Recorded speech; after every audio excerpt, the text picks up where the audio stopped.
Welcome to another episode of the One Percenters podcast hosted by the Shushu Boys. I am your host, Sensei K or Kane or K, whatever you want to call me. I'm your host. And this is episode 3 of season 4. Thank you. How everybody feeling out there? How everybody doing? Feeling good? Feeling great? Gotcha. I'm feeling good. It's Thursday around 9:21 p.m. Hey man, it's a hell of a week, man. We're getting closer. It's December. We're getting closer to the end of the year, and hey man, 2025 is right around the corner, man. So first of all, how you guys feeling out there? How you guys doing?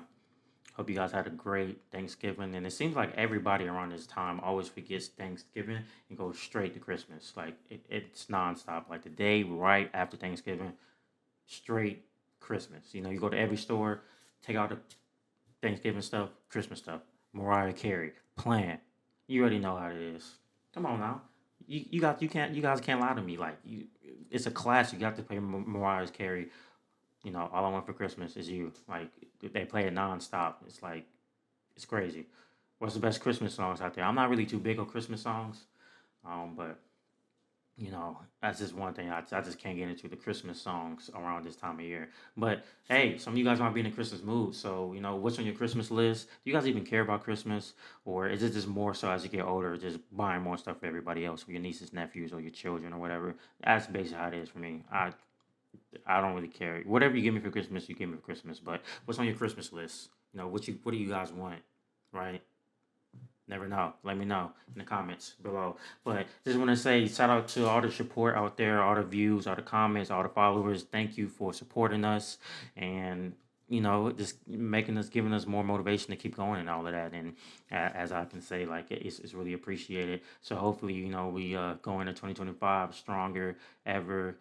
Pause and more motivated and stuff like that. But let's get to it. We have a hell of a week.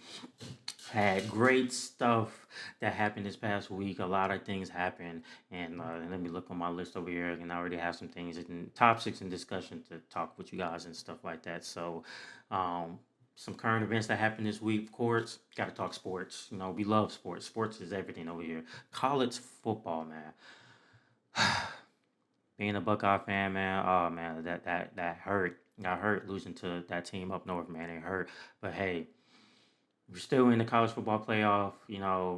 Brian Day, come on, be better. We got to be better. You got to make a statement. Prove everybody wrong why you're the coach for this job. He has like a 68 to 9, 69 to 9% record. Like he's an amazing coach. But hey, come on, man. You got to do better. But um, you know, this week is conference week. The ACC conferences, the SEC conference, Big Ten conference. All the conferences across the world. This is their week, and just to highlight, to see who's in the college football playoff. As we know, right now the standings looking. Oregon is number 1 seed, Texas is number 2 seed, SMU, Boise State, and then for the first round matchups, we got Tennessee at Ohio State. That'd be great. That'd be great. That'd be a great atmosphere. Arizona State versus Penn State. That also be great, and I feel like that's a good matchup right there.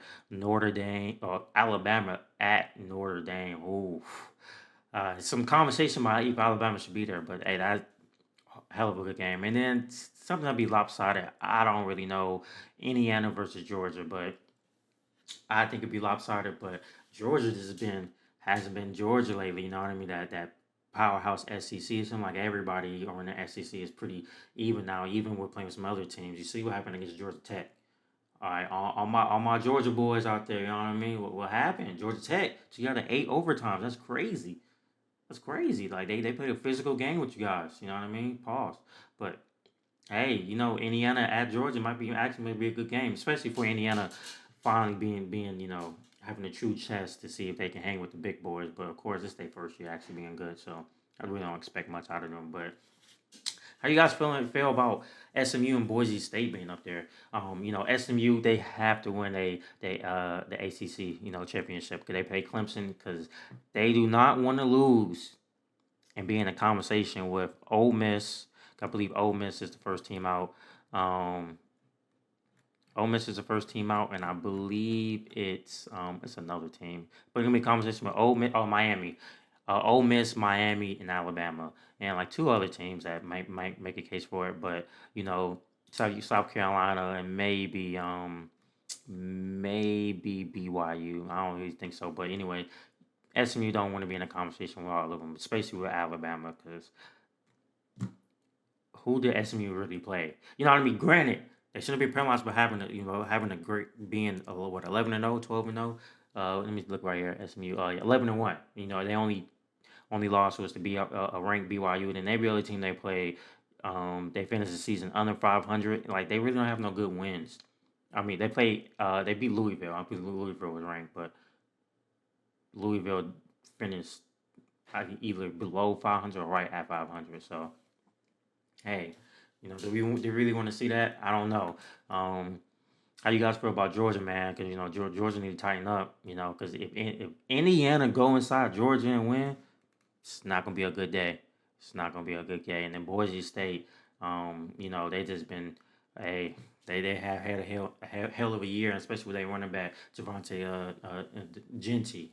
I don't think that's his last name, whatever. But he's making a strong case for Heisman. But that boy number 12, I think it's 12. That boy over there, Travis Hunter. It's just a bad year for you to put on Madden numbers, NCAA numbers. If you can say that now, it's their numbers this season. When that boy Travis Hunter on both sides is just playing, bad year. But what you guys feel about the playoffs? Do you guys like the playoffs? Like it made college football way more interesting this year. Like I was way more engaged. I love it, because it seemed like every team has a fighting chance to make the 12-team playoff, and they don't. And hey, at least you still make it to a bowl game. It gives you a more performance to win over 9 games. You know what I mean? So hey, if we have a fighting chance until the end, we can make it to the 12-team playoff. If not, then we already know we bowl eligible. And of course, everybody can go do what they got to do, get ready for the draft, whatever. But hey, this 12-team playoff is amazing. I enjoy it. I love it, and I can't wait to see how the first round matchup's going to be because it's going to be on campus. On campus. So I mean, the standings could change that it is right now, but Tennessee at Ohio State in the horseshoe, that's gonna be electrifying. And I know my boys gonna get right. My Jits out there gonna get right. They got to. Come on, Will Hard, tighten up. Juggins, tighten up. Let's go. You know what I mean? That defense, tighten up. Especially them corners, man. Them corners just be giving them too much plays, man. Come on, tighten up. Arizona State, at Penn State, at Happy Valley, that's gonna be electrifying. I need to see that. And especially Alabama, if it stays like this, Alabama at Notre Dame, because I don't think Alabama went to Notre Dame since like 1971 or something like that. Crazy, crazy work, but still electrifying. I love it, love it all. I love to see it. So, you guys, let me know how you feel about college football this year. How your team did, what your team gonna do if they make it to the playoffs. Let me know. I need to hear it. Let me know. What else happened? What else happened to more events around this year? Oh yeah, just leading on to the end of the year. Your favorite artist, man. What does your rap look like? What's your Spotify rap look like? What do your Apple Music rap looking like? I'm gonna share mine. Once this come out or whatever, or so you guys can see on the Instagram page. So check us out on the Instagram page at Shooty Boys. Instagram, IG. Follow us there. But I think mine's pretty interesting. I know my number one artist was Lucky. Shout out to boy Lucky, man. Hey, he had a hell of a 2024, man. To be honest, like he came out with some amazing projects, crazy. So I can't wait to see what he do for 2025.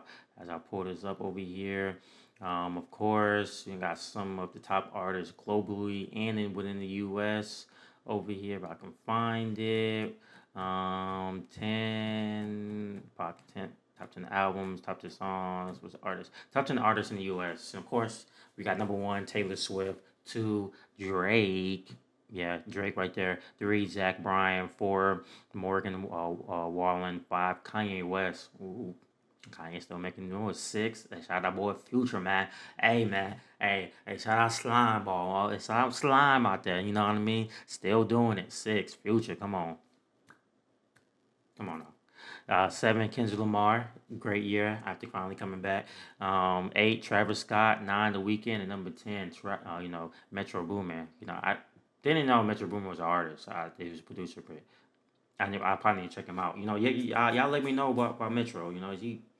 Is it just really just who he produces on art? It is, or he's a real artist like making music. I don't know, but um, yeah, man. Of course, I kind of want to lead to who had a bad year because of course we're gonna glorify 10 most artists in the U.S. and 10 most who was globally who's the top most songs and even I even forgot the 10 most streamed rap artists 2024 Drake, Travis Scott, Kanye, Eminem.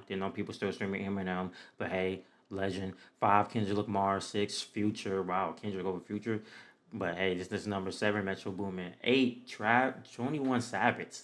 I don't remember the last time he came out with a song, but I guess he's still being streamed. I'll probably check him out. 9, Playboy Cardi. He did make a comeback with, a whole lot of red tape and stuff like that. I don't think that's his latest album, but, came out with that in 10. XXX Tentacion. Wow.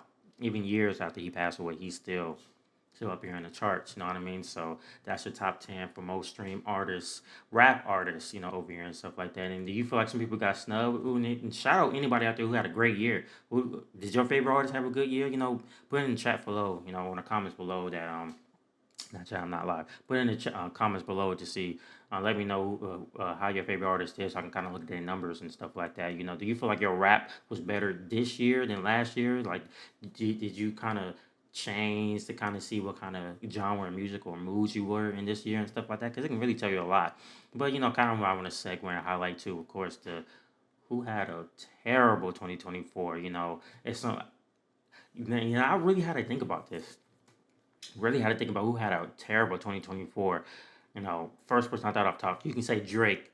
Statistically, he's still up there doing great, right behind Taylor Swift, number one, behind you in the U.S. and globally. Globally, I think globally he's like 3 or 2, 1, 2. Statistically he's still doing numbers, right? But from a not a fan standpoint, from an outlook standpoint, or an image standpoint, especially with the Kendrick stuff, ooh,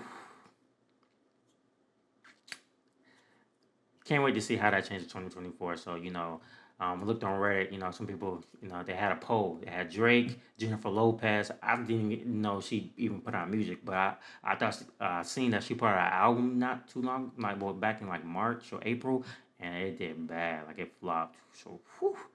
Yeah, Jennifer, gonna go back. People in this third said Katy Perry. I gotta do more research to see that about Katy Perry, because that's a name I haven't heard in years, but dang, like, why she got 119 votes and second in the polling for most having a worst season. And people say Justin Timberlake, I guess he put on some new music. Album this year didn't do good. And then this one popped off. Ice Spice. Wow. To me, she did have a terrible year. Like, she can probably rebound, but up there with her peers, um, with Sexy Red, of course, who should be from it? It wasn't Cardi B. Lotto. I want to say Days Loaf, but that's not Days Loaf. What's Shorty from Memphis? Glorilla.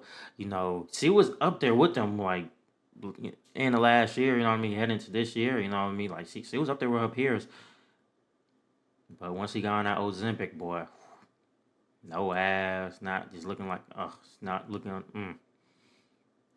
Hey, but she can make a comeback. We don't know because is woman empowerment still going to swell for 2025? Because we seen the woman run the rap game for a period of time, a good duration of 2024. You know what I mean? So hey, she still got a chance. And some other notable mentions as I did a little more research to see out there. People say J. Cole, J. Cole, yeah, yeah, J. Cole. We all know why, J. Cole. Yeah, so I guess that's why after taking trying to take out the song for during the beef, oof, didn't look good on you. But hey, you can always rebound. You know what I mean? I still think you're still a legend up there with the top 3. It'd be crazy if people take you off. But if they do, hey, I still I still believe in you, man. But yeah, let me know. Let me know who had a hell of a year. Who should be praised and stuff like that. And let me know who had a terrible year. Who just struggled to get over that hump and stuff like that. Or had a mental block, which it kind of leads to the main topic of what I wanted to talk about today and stuff like that, which we're gonna get to, which I want to get to and stuff like that, which is setbacks. Setbacks, personal setbacks. Anything that that you guys either struggle with this whole year or struggle with these last few months. Because as we get to the new year, New Year's resolution, this is a time to clean slate, put down the game plan, and hey, full steam forward. You want to get off on the right foot, right start. To start off 2025 good, because once you set the tone, you set the tone. But of course, we have to talk about the personal setbacks and stuff and failures that that kind of like stopped you guys and stuff like that. So. As I bring this up over here on my list, and also let me put my timer back up. Where you at? Right there on my list. Ba, ba, ba, ba, ba, ba. Yeah. Okay. So overcoming early failures and setbacks. First things first. One of the main great things that I say that I struggle with, or I fail with, or that's failed with, or had a setback with, was I'll probably get a little personal. It was two things: being consistent, time scheduling, and then also like being unemployed for a long duration. So be more exactly like 6 months. So that was a huge setback for me. I mean, still having to deal with not knowing when the next income is going to come in. But it's kind of got me back in our mindsets. The mind and grind. So of course, you know in my mind, I had to ask myself, like, what went wrong? Like, was it just me? Was this something from my performance that I did to, that led me down this path, or was it was it this uncontrollable thing that I couldn't control? And at the time, I really wasn't worried. Like the first 3 4 months, I really wasn't worried. Like I thought of it as a vacation.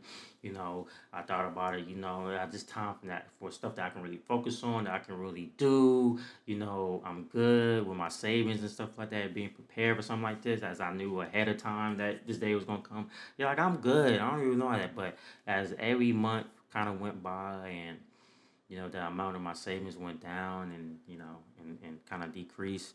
um I went from being optimistic and happy to of course being worried, having that anxiety, just knowing like, not if it was just me, I really wouldn't have to feel most of these emotions. But I have a little one, I have a family to take care of and stuff like that. So knowing that when this when times get real tough and I have to really penny pitch and stuff like that, how would I overcome, or how would I overcome this obstacle, so my son, I can still provide for my son. I don't take food out of his mouth, but he still need diapers or clothes and stuff like that. Like, I went from a time to feeling optimistic to, feeling kind of trapped, back against the wall, kind of turned on people a little bit, just, all these different thoughts just come at every different angle, and it's not really more so as attack to them, like they might, they're not supporting me or doing X, Y, Z. It's probably a little bit of it, who knows, but especially at that time, that's something you don't want to think about, because you might really turn down one of your support systems that really are down there, to support you. And you also gotta know that it's other people out there that they have their own lives to live and stuff like that. So you're really going to see who's your support system and who's not your support system, and who can you trust at the worst times, who you can trust at the best of times. You know what I mean? Who's really going to be by you when you have nothing down bad, and who's going to be by you when you're all the way on the top. And during this time, it helped me discover to myself that I'm really strong and resilient, really strong and resilient. For myself. Like I always been a cool, calm, put up, calm person. Since sometimes when things get real stressful, or you know, I'm overwhelmed. You know, it's okay. I'm human. You know what I mean. We go through these range of emotions every time, so it's okay to feel like that. Man, but you have to figure out a good outlet or output to sway some of these emotions to get you right back into that level-headed mind, that settled mind, and um, I'm not Superman. I can't hold the whole weight of the world on me and stuff like that. So of course, when I get real flustered, you know, I have to find a positive outlet to decompress, because if you don't, that's when it's sway to other things. You're going on to different avenues and stuff like that. And during that experience, how did it help me grow? And you might ask yourself, and it helped me grow, morally as a person. You know what I mean? Like every day and every day or every minute, you're gonna learn something about yourself, and a new challenges are gonna present yourself, right? And you need to be on top of your game and also swift whenever different obstacles come out the blue, so you can plan to build a house, but what happens when it rains or it snows and the weight of it mess up the foundations, or mess up some of the parts as, or some of the parts on the foundation of the house, or when you order parts for this house, it doesn't come on an expected day, or you don't have the money to pay for certain supplies or stuff for this house on a certain day, but it's gonna be 3 days late, or the delivery truck, man, is taking a little longer than you expected when somebody's supposed to be there to meet you. You have to learn how to pivot, right, and adjust your plan, because not everything's not gonna go as smooth as possible as you would like to be. If it did, life would be amazing. You know what I mean? Like, you probably rich.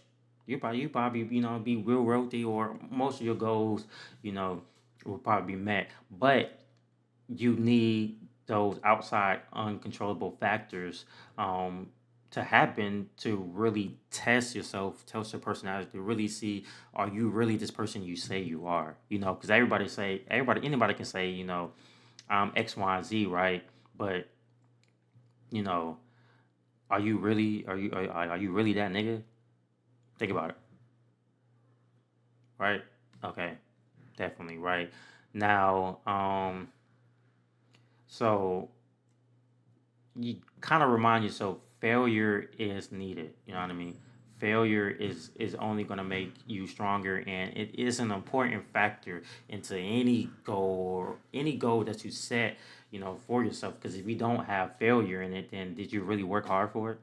You know what I mean? Like, did you really learn something new about yourself? Did you really find out a hidden skill or something that you would have found out if there wasn't no failure in it or any setbacks?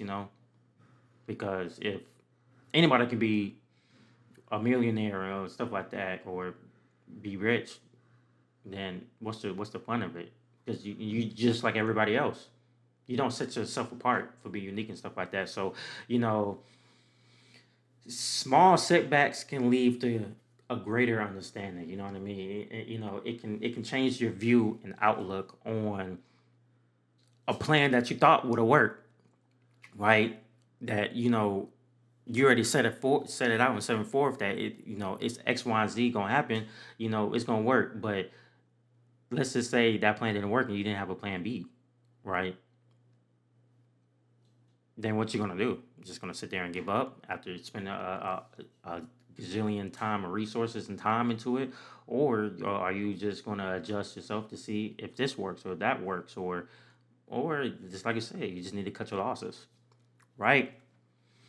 So really just pivoting and really understanding why failures and setbacks is needed, you know, it can really change the whole mindset and stuff like that, right? So, um, which kind of going to lead me to, kind of the psychological part of it, like, because you can think mindset is everything. Like, you can have the mindset. The mindset is everything. You need to have a positive mindset going forward into and stuff like that. Or a lot of people don't think like it can be like your neural system in your brain, really blocking you and stopping you, or you know you need to change when in up here in your head to pivot, and the pivot with failure and setbacks to find the right solution and stuff like that. Or you know what I mean? So let me scroll down my list. Um, so I came across a study that came out in 2006, right? And the study was the neuroscience of emotional response to failure. So it talked about to the emotional reactions of failure when these two key components in your brain. And one of the key findings from it is failure activates the amygdala. I think that's right. The amygdala in the brain region, right? And now you're thinking, what is the amygdala? What is it done? What is it? It's a small almond-shaped structure in the brain that plays a key role in processing emotions, motivation, and memory, right? Some of the things, the function that helps out with it, it automatically detects danger, plays a role in behavior, emotional control, and learning, right? And encodes the balance of intensity of emotions and contributes to the emotional learning, memory, modulation, and social behavior, right? And um, this study also kind of, stressed and talked about, the chronic fear of failure and how can it lead to the paralysis by analysis of avoidance behavior, right? How, the fear of you failing can be the main key component of you failing. So without you actually failing, the anxiety of you failing or the thought of you failing can cause you to fail, right? So before I even get the ball to shoot a three, I'm already thinking about missing or I'm gonna catch the ball and drop it, which makes me don't even want to catch it. So you're already taking yourself out of the process without even starting the process. And one key point and one final thing, this last thing is, however, reframing failure as an opportunity for growth, engaging the prefrontal cortex and enhancing problem solving and resilience. So there's solutions that you can do, small things you can do to train your amygdala up here to get past, failure, or when you encounter it or the thought of you failing, you can better retrain yourself to actually doing it before prefixing it of the existence of it happening. Then when you do fail, you also know how to cope with that, right? Rather just giving up, right? So, of course, this kind of made me think more about it, right? Like more about it as I read this case study, right? And it came out in like 2006, right?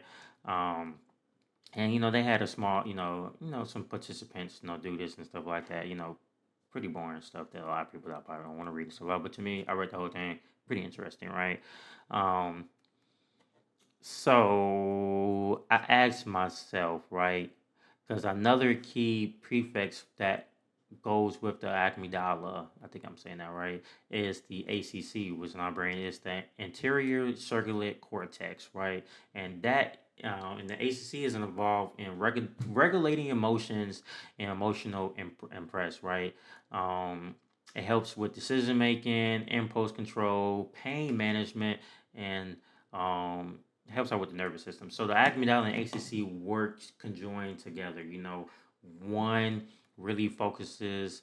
So they have similar characteristics that they both focus on, but one really helps with the impulse of your emotions, while the other one helps you with the memory and the effective control of emotions, right? So they work hand in hand, right?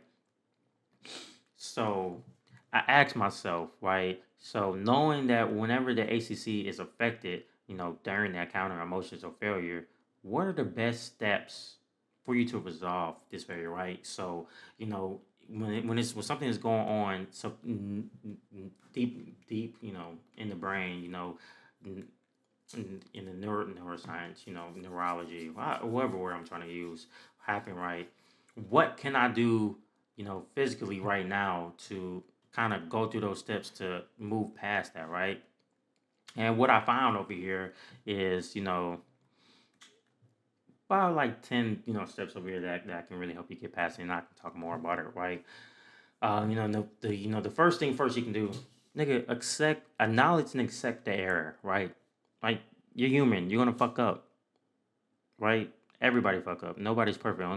Only person perfect in this world is or in existence is Jesus or whatever God or respective religion you believe in. That's only person that's perfect, right? So you're expected, you're expected to fail and stuff like that, right? And and then when as I read more, I read, why? Why should you acknowledge and accept the error? So kind of go back to the ACC, right? The ACC is responsible for error detection and emotional response. Ignoring or denying mistakes can increase emotional stress and prevent resolution. Now you're thinking like, how? How can I then solve that? If I just ignore it or just keep on denying it, right? You know, take a moment and reflect, right? Breathe in, breathe out. Think about all what just happened so you really understood just what happened, right? And then self self compromise with the mistake to identify the mistake and I made a mistake. I failed at this, right? Doesn't mean you're a failure at life and you suck and you need to, you know what I mean? It's okay. People make mistakes. You know what I mean? You have to own up to it, right? You have to tell yourself, yes, I made this mistake. Now, what can I do to be better next time, not to make this mistake again? Or what can I do to fix it? And maybe some things aren't really fixable, right? And then you move on to the next thing. Analyze the cost, right? So in the ACC, when it signals a need for correction. So electrical shock goes boop, boop, boop, boop, boop, and say, hey, you identified it, you whatever, you know what I mean? Because if it's too much stress, it's not really going to do that. Or if it does, it's going to be an erratic solution, right? So kind of, it signals a need for correction. So understanding what went wrong helps the brain adapt and recalibrate. It helps the brain memorize it, let it know, hey, I did this wrong. Let me not do this again to mess up. So if I put my hand on a hot plate, pooh, it burned. Okay. Now I know, I feel the sensation of it burning. I know it's burning. Now I know again for next time I'm not gonna touch it, right? So breaking down the situation and knowing what was the contribute factors, and was you lack of preparation to to prepare yourself, and the misunderstanding of it helps you, you know, inch closer to that solution, right? Or knowing, preventing you from doing that all over again. And also if there's somebody's there, use feedback. Constructive feedback. Or somebody that you really trust. Feedback is crucial because they have an outside perspective of what happened, that something that you probably can't see, right? Number three, reframe the failure, right? Reframing activities, the cortex, reducing the ACC driven stress responses, and encouraging rational problem solving, right? So now you're just thinking, what the hell did I just read? Yeah, I gotta read this again to make sure I read. So reframe activities from the prefrontal, so treat the error as a learning opportunity rather than a punishment, right? This is a chance to improve your skills. This is a chance to improve, you know, you moving forward, your life better. You know what I mean? Focus on what can be controlled and change the future, right? Because a lot of people have struggles with outside controllables. That's just something you can't control, right? And you have to understand that there was really nothing you can do to control that outside controllable, right? Now you can put yourself in a better position to be prepared to face the outside controllable, but you know it's okay. You gotta treat it, look at it as the half glass. Do you look at the glass half? Do you look at the a cup of water half glass full, half glass full, or half glass empty? Right. All right. Moving on. Number four, because I got a few more minutes for this. Take small corrective actions. Right. Manageable stress, reduce the emotional burden associated with errors, and engage the ACC motor to progress. So when you identify one or two small adjustments that you can make immediately, you know, it increases new strategies, to see what work. You be quick on your feet, you be like, oh, okay, that worked. You can be instant gratification, or you can be like, hey, I have to sit here and stress and have all this anxiety and wait for this long duration to finally figure out how the fuck can I fix this, right? But hey, you know what I mean? It's okay, because if you need that time, you need that time.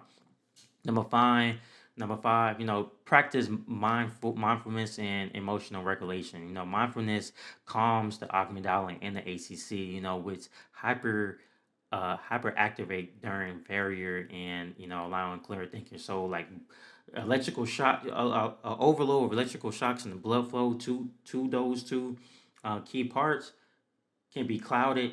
Probably can swirl the brain a little bit, where overload it and overwhelm it, right? So taking deep breaths, practicing mindfulness meditation to take a step back, nigga. Okay, plain and simple, right? Seek feedback, support, and you can monitor your progress, and develop a growth mindset, right? So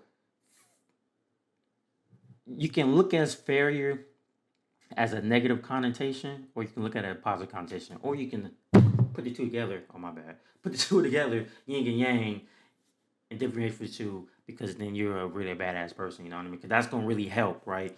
So knowing all of that, it can really help, right? So now I ask myself again: can the ACC accept failure and not seek a solution for an unsolvable problem? Because sometimes things just can't be solved. You just can't do nothing to solve it. Like it's just it is what it is, nigga. But to me, I can easily go. It is what it is. That's the solution of it. I can't solve it, right? So whenever the ACC, in which it has a component, it has a stored memory inside, or even your brain has a stored connotation or expects stuff like this. So when the ACC handles unsolvable problems, right? The ACC will first engage to detect an error or problem and activate reasons associated with the conflict resolution. If the problem presents an unsolvable, the ACC may generate ongoing conflict signals leading to frustration or stress. Right. So now, when it get overwhelmed, overload, that's when stress, frustration, and stress come in. So when a conscious effort of emotional regulation, the brain can reframe the problem as something to be accepted rather than solved, right? So the adaptation involves shifting the focus to emotional resolution rather than problem solving, engaging the prefrontal cortex. So your brain get overwhelmed with what is it? Overwhelmed with all these emotional signals and blood flow, and we can lead to stress and frustration. And it kind of switches from, okay, how can I solve it, to how can I cope with this, right? Because like I said, not everything can be solved. Not everything has an answer to it, right? So now you have to switch yourself to from how can I solve it to how can I better calm myself from the person I affected, or calm myself, deal with my emotional response of this frustration and stress, to let it come to a final conclusion that, nigga, it can't be solved, right? Which a lot of people struggle with taking that turn, right? From dealing with it to how can I cope with it? Because emotions are a whole another thing and stuff like that. So, um, some techniques that you can do when stuff like to calm yourself down. Meditation, calm yourself down. Nigga, go get a hobby, nigga. If you like to go make arts and craft, nigga, go do that. You know, go take walks, go do that. You love to talk to bitches, nigga. Go talk to some bitches, nigga. You know what I mean? Do what you gotta do. Or nigga, go look at nature. There we go. Do what you gotta do to calm yourself down. You know what I mean? To, hey, don't think about it too much. But also, that's when some of the greats kind of come in, because it lingers on, and then finally, after like 2 years, they solve it. Maybe you just needed time to think about it, right? So that's just what it is, and I can talk more into it, how anxiety and chronic fear play a role in the study and stuff like that. And as I wrap things up, as I got a few minutes here and stuff like that, as we move into 2025, you only getting older, right? And you never stop learning. And so one thing about this podcast is about being 1% better, right? What can you do to be 1% better? And it starts with knowing who you are, knowing what lifestyle you want to live, and how you're going to achieve that lifestyle, and accepting the life that is given to you, right? because not everybody can live the lifestyle that they want to live or what is best needed for them, right? Granted, that doesn't mean you can't always get what you want, but you can though. Still strive for it. But if it doesn't work out, then that really wasn't meant for you, and you need to pivot to another way because now you really found your true calling, right? So as we move into 2025 and stuff like that, and which another episode is gonna drop, before then. Um, hey man, life, life is a game, and are you gonna be a winner or a loser? And it ain't easy, and so you have to cope with setbacks and failures, right? Because it made you the person who you are, right? And so going into 2025, and especially, well, scratch that, going into Christmas, being around family and stuff like that, this is the time of giving and stuff like that, and cheer and joy.